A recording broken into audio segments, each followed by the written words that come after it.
Rouse Avenue court में सुनवाई पूरी हो गई है। तो इस वक्त की बड़ी खबर हम आपको बता रहे हैं, जहां पर राउज एवेन्यू कोर्ट में दिल्ली के मुख्यमंत्री अरविंद केजरीवाल को लेकर जो सुनवाई चल रही थी, वो सुनवाई पूरी हो गई है और केजरीवाल की रिमांड पर फैसला सुरक्षित रख लिया गया।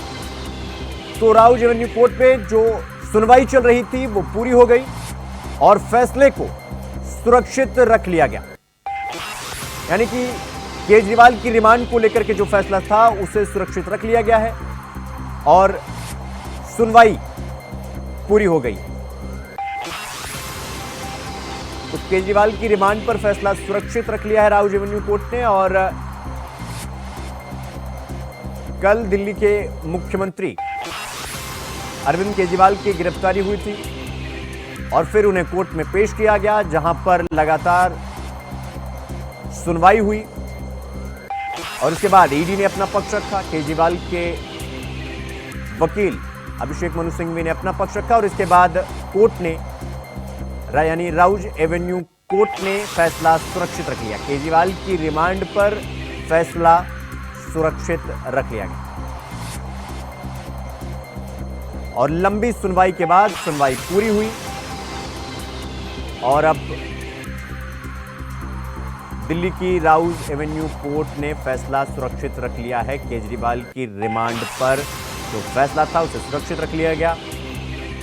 कल 7 बजे से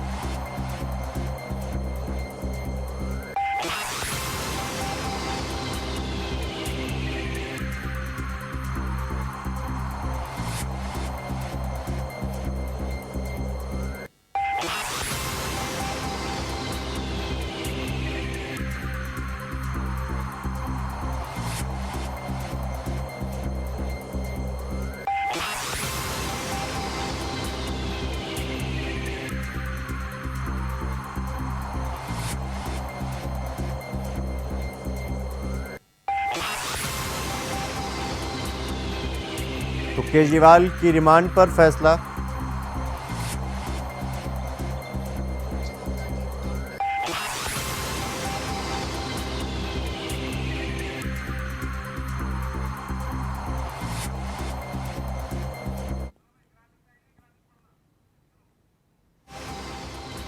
तो ईडी का जो केजरीवाल पर आरोप है वो ये है कि घोटाले के सरगना ही अरविंद केजरीवाल है।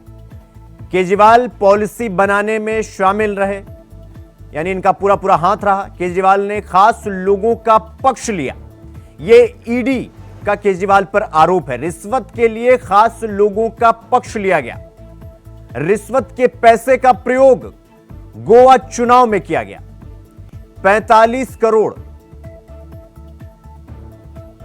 और केजरीवाल की गिरफ्तारी क्यों हुई और केजरीवाल के वकील का पलटवार, यानी अभिषेक मनु सिंघवी ने जो पलटवार किया उसमें यह कि हिरासत में पूछताछ की जरूरत क्यों, यह पक्ष रखा है केजरीवाल के वकील अभिषेक मनु सिंघवी ने। चुनाव से पहले नेताओं की गिरफ्तारी क्यों, सबसे बड़ा सवाल तो यही है।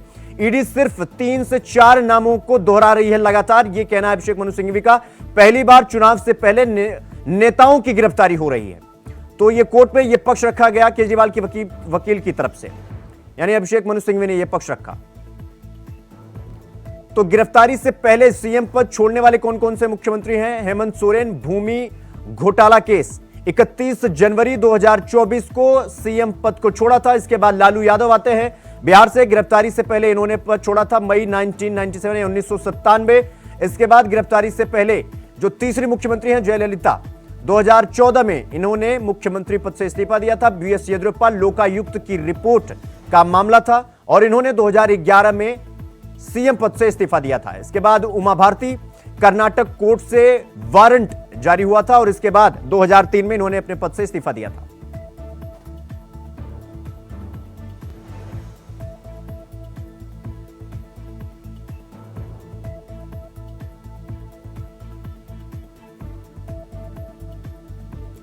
इसी खबर पर हमारे साथ हमारे सहयोगी सादिक खान दिल्ली से हमारे साथ जुड़ गए हैं। सादिक, राउज एवेन्यू कोर्ट ने फैसला सुरक्षित रख लिया है, अब आगे क्या?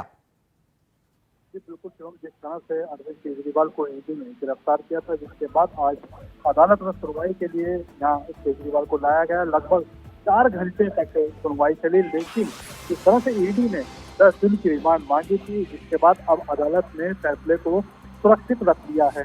साथ ही अब से कुछ देर बाद फिर एक बार दोबारा से सुनवाई यहाँ चालू होगी, जिसके बाद कभी भी अदालत अपना फैसला सुना सकती है। अभी भी एवं पिछले 4 घंटे इसी राउज एवेन्यू कोर्ट पर हम मौजूद हैं। इसी कोर्ट पर अरविंद केजरीवाल अभी मौजूद हैं। पिछले 4 घंटे से यहाँ सुनवाई चली, लेकिन जिसके बाद अब अदालत ने फैसले को सुरक्षित रखा है और कभी भी अदालत अपना फैसला सुना सकती है। जी सादिक, सबसे बड़ा सवाल तो ये है कि ईडी जो पक्ष रख रही है कि इस पूरे शराब नीति घोटाले में जो सबसे बड़ा सरगना है, यानी सर्वे सर्वा है इस पूरे घोटाले के, वो अरविंद केजरीवाल। वहीं केजरीवाल ये कह रहे हैं कि मेरा कोई लेना देना ही नहीं है, जबकि इन्हीं के 3 नेता पहले से ही गिरफ्तारी हो चुकी है, उनकी वो जेल में है, उन्हें बेल नहीं मिल रहा है। अब इसको लेकर के ईडी अपना पक्ष क्या कुछ रख रही है और उनके वकील जो हैं केजरीवाल के, अभिषेक मनु सिंघवी, वो अपना पक्ष क्या रख रहे हैं? क्या कुछ बातचीत हुई राउज एवेन्यू कोर्ट में? कुछ जानकारी आपके पास, कोई अपडेट? जी बिल्कुल, जिस तरह से ईडी ने जो अभी ईडी की कार्रवाई है, जो अरविंद केजरीवाल के कई वकील राउज एवेन्यू कोर्ट में मौजूद हैं, जब सुनवाई चल रही थी, इस तरह से पता चला कि उनके वकीलों ने कोर्ट में भी ईडी तक से सवाल खड़े किए। जिस तरह से आम आदमी पार्टी भी सवाल खड़े कर रही है, तो उनके वकीलों ने भी यहाँ पर ईडी पर यहाँ सवाल खड़े करे हैं। लेकिन अभी पूरा मामला कोर्ट में विचाराधीन है। कोर्ट के जो भी फैसला आएगा उसके बाद ही साफ हो पाएगा कि कोर्ट के ने क्या इस पूरी कार्रवाई पर निर्णय लिया है। लेकिन इससे साफ है कि जिस तरह से ईडी की गिरफ्तारी, ईडी ने पहले भी कहा था कि हमसे मजबूत सबूत हैं, उसके आधार पर हम कार्रवाई कर रहे हैं।